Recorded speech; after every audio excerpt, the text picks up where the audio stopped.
peace in these lands for many years now. But one of our villages burned tonight. Hello, and welcome to Film Rant. This time we review Warcraft, The Beginning, directed by Duncan Jones. I'll mention right off the bat that I've not played much World of Warcraft, pretty sure I only got my character to level 20 or something. However, this movie is actually based on Warcraft, Orcs and Humans, which, well, I've not really played that either. But fear not, I'm going to review this movie purely as a fantasy film, completely separated from the source material. So if you came here looking for a review that says how good it is as a video game movie, you're probably in the wrong place. Come back later for Assassin's Creed though. I'll be reviewing that with the source material in mind, and to be honest, it looks quite promising, but we'll see. Before I even get into the review though, I'll show my hand early and say that this movie absolutely does not deserve the current 17% rating it's got on Rotten Tomatoes. At the time of writing, that is 10% less than Batman v Superman, which is wholly unjustified. I mean, let's face it, sucking a fart out of your own arsehole with a bendy straw is more enjoyable than watching Batman v Superman. Warcraft absolutely does not deserve the shit it's getting at the moment, as a standalone fantasy film at least, so don't believe the shit reviews. But you should believe mine, because I'm the best, and you should subscribe and comment and maybe invite me to your place to cuddle and look at pictures of Ryan Gosling. Now, there's more characters in this movie than a Where's Waldo page, so I'll try and keep it brief for this section. I want to start with Gul'dan, whose name I just can't hear without thinking of... I know it's Sharona, but I just can't get past it. Anywho, Gul'dan is by far and away the most interesting character in this movie, not just because she's sexy. Yes, she's a sexy orc, or half-breed, or fucking mudblood, whatever you want to call her, but who cares? She's got them curves, man. Can't imagine kissing her though, since she's toothier than a locksmith's keychain, but I digress. The point is, she's the most interesting character because she's the one that's caught in the middle of all this bullshit. She's not too fond of the orcs because of how they treat her, but she is still somewhat loyal to them. Eventually, she also becomes loyal to the humans, and she finds herself between a cock and an orc place. Her loyalties genuinely lie on both sides, so it's interesting to see how her character develops and deals with the issues presented at the end of the movie. Gul'dan is the orc we spend the most time with. He's arguably the most humanized orc, as we say how he fathers his child and how caring he is to his Mrs. Draka, who, by the way, could have saved the film studio lots of money if they simply cast Rihanna in her place. I mean, she's already got experience around buck-toothed bastards that love to hit people, so you know, should be a good fit. Anyway, the point is that Gul'dan is a very relatable character and the one we're clearly meant to support, which in itself is interesting. We support characters on both sides of the war. This then develops into both characters being on the same side, though, as they stand against a common enemy. I feel like it was quite brave for them to kill Gul'dan in the first movie, but it was still quite tragic when we see him die, even though we'd probably only known him for about 20 minutes screen time. However, his death prompts Orgrim, who is this guy by the way. I don't want to go anywhere with you, alright? Sure. I don't want to marry you. In fact, I don't even want to be with you. What is this? Hey, man, it's really simple for you. You and me, it's over. Yes, that's Orgrim. CGI is crazy. To seek revenge for Gul'dan's death, so that should be interesting in future installments. Medivh and Khadgar are pretty basic in terms of their characters. Khadgar seems to be the chosen one in mage form, while Medivh is just this movie's version of Teresa from Fable. He's an all-powerful, watchful protector and, well, that's about it. He becomes corrupted by power and eventually redeems himself by opening the gate for the human captives to escape. He has a very simple storyline and is a bit one-dimensional. The same can be said for Khadgar.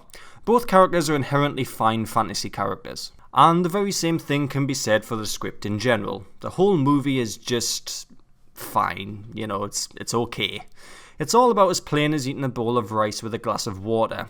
It's perfectly fine and it gets the job done, but it's not really all that interesting. We've been waiting a while for a decent fantasy franchise to take off again since Lord of the Rings, and while The Hobbit was good, except the third one, which was as bloated as me after a filthy but oh so delicious Five Guys, it never really delivered at the heights of Lord of the Rings. Another contender could have been Eragon, but, well... it was kind of shit, wasn't it? Warcraft ticks all the boxes. Does it have orcs? Aye. Does it have magic and shit? Aye. Does it have some badass looking armour and interesting locations? Aye. Warcraft has everything you'd expect to see in a fantasy movie, which may be why it's so mediocre. I'd imagine if this movie came out pre-Lord of the Rings, people would lap it up, but unfortunately it's just fallen into a good and tried and tested formula. They could have made it stand out by having a more socially interactive plot that says a lot about politics or sensitive social issues, but it neglects to do that. Instead, it basically uses the same plot from Man of Steel, where the Kryptonians or Orcs world is fucked and they invade Earth or Azeroth to survive. Actually, that's unfair on Warcraft. Man of Steel is a much worse and far less enjoyable film than Warcraft. Another way they could have made this film stand out is by creating more interesting or even just exploring the existing characters more. Unfortunately, none of them stand out that much and they're all fairly run-of-the-mill fantasy characters. It's more the plot that they find themselves in that makes them stand out than the characters themselves. Warcraft does what it says on the tin and nothing more, which to be honest I'm completely fine with. An element of the script I did enjoy though was that it began with the Orcs. It introduced us to their side of the events first. We're introduced to Gul'dan as he's talking to his pregnant Rihanna. In that very first scene we see how civilised and caring Gul'dan is, which is typically something you'd not expect from an Orc, especially if you're not versed in Warcraft lore. This also allows us to connect him to Anduin and his son, who also have a story arc that revolves around parenthood. We see Gul'dan crack jokes with his missus and we also see his friendship with Orgrim later in the movie. Warcraft really humanises the Orcs, which is an effective method of getting the audience to relate to both sides. I always use this as an example, but I'm going to do it again, so shut the fuck up. Daredevil. Daredevil humanises Wilson Fisk in Season 1 in such a way that you can empathise with him at points, which makes his conflict with Daredevil that more interesting.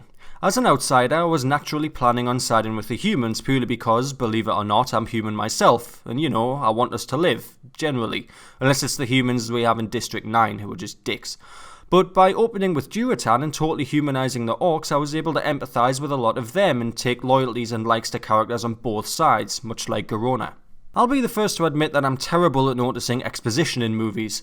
For any of you that don't know, exposition is basically dialogue in a movie that tells you something directly about the plot that could easily be achieved by other means.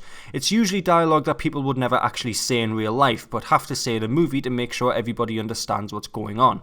You lecture me on how I need to repair my relationship with Sarah when you're the one who messed it up in the first place by screwing her. And now you're doing it again. You're right. This is all my fault. Yes it is. And is you losing your job, doing drugs, being a drunk, is that my fault? Is that your family's fault? Or are you gonna blame Tommy for dying? Screw you, Oliver. I have stood by you through everything. The DUI, losing your job. Laura, I was concerned about your well-being when you were trying to get my mother the death penalty. Yeah, and you've been a real stand-up kind of guy. Laura, do you think you're the only one that is having a hard time? Do you think you're the only one with family issues? You have no idea what is going on with my family right now. Sometimes I think it's necessary to just advance the plot along quicker and make things really obviously clear, but sometimes it's already obvious what the point of a shot or object is and the characters feel the need to point it out with dialogue anyway. There is a lot of it in this movie, and it ain't subtle either if I noticed it. When I write movie scripts, I'm fucking awful at avoiding exposition, so I never really notice it in cinema releases, but Warcraft is terrible for it. There's a scene early on where Khadgar, Anduin and Garona are just chilling around a campfire. They end up talking about parents, and Garona explains that her mother was murdered when she was a child, which is exposition in itself, but it's character depth, so I'm okay with it. She says all of this while caressing a tooth she has around her neck. After she said her piece, she looks down at it. That motion immediately tells me that this is clearly her mother's tooth and she's wearing the necklace as a sort of totem in her memory. She then goes on to say, "My father gave me this, my mother's tooth, to remember her by." Completely unnecessary dialogue. I think everyone and their fucking dog that died 20 years ago got that point a minute ago when you were caressing it. Exposition is often a sign of poor writing or direction, and while it's not a bad film, Warcraft reeks of it. Another negative for me is that the romance between Garona and Anduin is as rushed as a danger wank. It just feels completely unorganic. We sort of see Anduin warm to her as the movie goes on, as she does to him, but it never really feels like a strong romantic connection. When Anduin's bairn is killed, he's obviously devastated and she comforts him rather closely. She goes in for the hug, then moves her lips around his face to stare him deeply in the eyes. I don't actually think they ever properly kiss, but the romantic spark and feelings, whether it be love or simply lust, are definitely there. It just seems to come from nowhere. There doesn't seem to be a definitive moment in the story where Anduin looks at Garona and thinks, "Aye, I'd suck a fart out of her arse like," or she looks at him and thinks, "Aye, I'd let him give me a good stinging." It's just not there at all, and then it's there. The film didn't need more time because it already has a perfectly acceptable runtime of 2 hours, but it did need to dedicate a little more time to flesh out this romance. Just a little shot here and there so we can see it coming, a little like she'll be seeing later. One of the strongest aspects of the script, however, is the ending. I really didn't see it coming whatsoever. Actually, I thought that Warcraft was fairly unpredictable. I mean, I know I say it's exceptionally ordinary, but I was never certain about what was going to happen. There were certain things I could bet me bollocks on, like the fall of the Guardian and Gollum, but a lot of things that happened in the movie I never thought was going to happen. Gul'dan being killed, Rihanna abandoning her baby, and most of all, Garona murdering the king at the end per his request. He sees that there's no way out for the remaining humans, including her, so to save her he requests that she kills him instead of Blackhand, so that she is accepted into the Horde as a champion. The king sort of forces her to secretly betray the men, which leads all of the men to turn against her. So the movie ends with Garona uncontrollably being hated by the men she's loyal to, whilst being thrust into a horde she's not so happy to be in. It was a very interesting situation for a character to be in, and it really sets up the sequel nicely. I'm actually a huge fan of that plot element, and I was totally surprised when it happened. The only gripe I have with it is even though she killed the king, Gul'dan and the rest of the chieftains watched her brutally murder their brothers. I think the other orcs may have accepted her into the horde, as it's probably something to do with tradition, but I'm not so sure Gul'dan would do so with open arms. After all, he's constantly breaking tradition and the orcs resent him for it. So I just couldn't see him blindly accepting her back when she's been fighting on the other side for 90% of the movie. I'll let it slide though, because it's a plot element I'm really wanting to see develop. There are a couple of moments in this movie that turn out to be bigger cock teasers than Iggy Azalea, and those are the moments where you think the Horde is going to attack Gul'dan. Twice in the movie we see good motivation for the orcs to turn on him, once when Durotan is killed and again when Anduin wins the battle against Blackhand and Gul'dan wants to kill him, breaking tradition. But like a drunk one night stand, it never comes. It was so frustrating because I really wanted to see Gul'dan suffer mutiny and the orcs just never really seem to have the bottle to do it yet. It's just annoying because they all have the motivation and look genuinely aggressive towards Gul'dan at those points, but then it just dissipates like a weak fart. It's like when you really want to sneeze and then it goes away without you getting the satisfaction of actually sneezing. What a fucking ball ache. From a technical point of view, I'll say that the world of Warcraft is very well realised. Stormwind looks fantastic, as does Lakeshire and Blackrock Pass. As I mentioned earlier, I've not played the MMO or the original game much at all, but I still recognise some areas of this movie. Everything just looks and feels somewhat believable, even if the colour grading and game textures make things look a little bit goofy at times. I thoroughly believed I was in another world when I watch Warcraft, the same as I do when I see Asgard in Thor. I think I can speak for a lot of people when I say that I would like to have seen a little bit more practical effects in this movie. It sort of feels somewhat cheap when 50% of your cast are just CG characters, and I get that you can do some things with CGI that you can't do with practical effects and for half the price, but practical just often looks a lot better. Credit where it's due though, the armour and weaponry looks fantastic and a lot of the sets look really well built. I would have just liked to have seen some practical creatures or practical orcs, but I can totally understand why a lot of it is CGI. The colour grading is very well done. Everything looks rich and vibrant and very much looks like it's a fantasy land filled with quests, interesting creatures and 12-year-old boys called XX Bootyfucker 2K3XX. Warcraft is simply beautiful to look at with rich colours and nice lighting. The special effects help this a lot too. Nothing really looks terrible, there's a few hiccups here and there, but overall Warcraft is a wonderful sight. A very negative technical aspect has to be the editing. There's parts of this movie which are just cut like a botched circumcision, like there's some really basic fundamentals of filmmaking not being used here.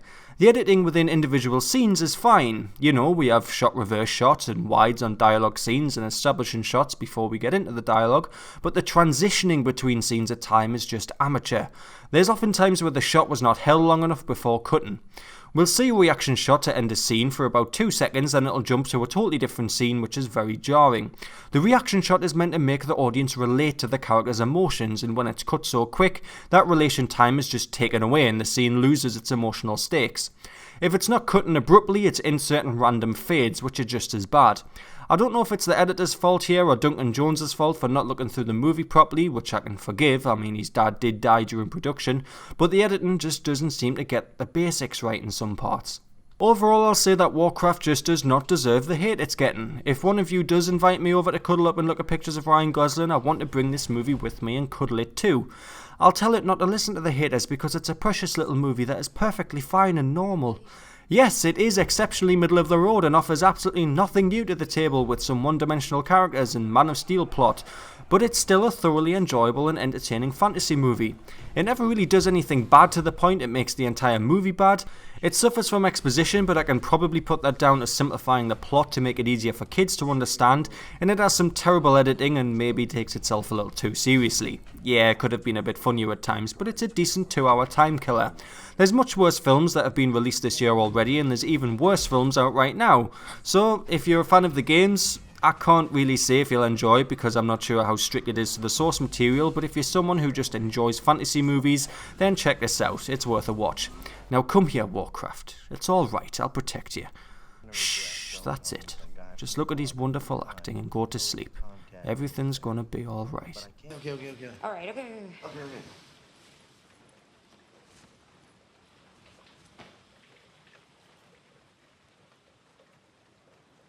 Fuck!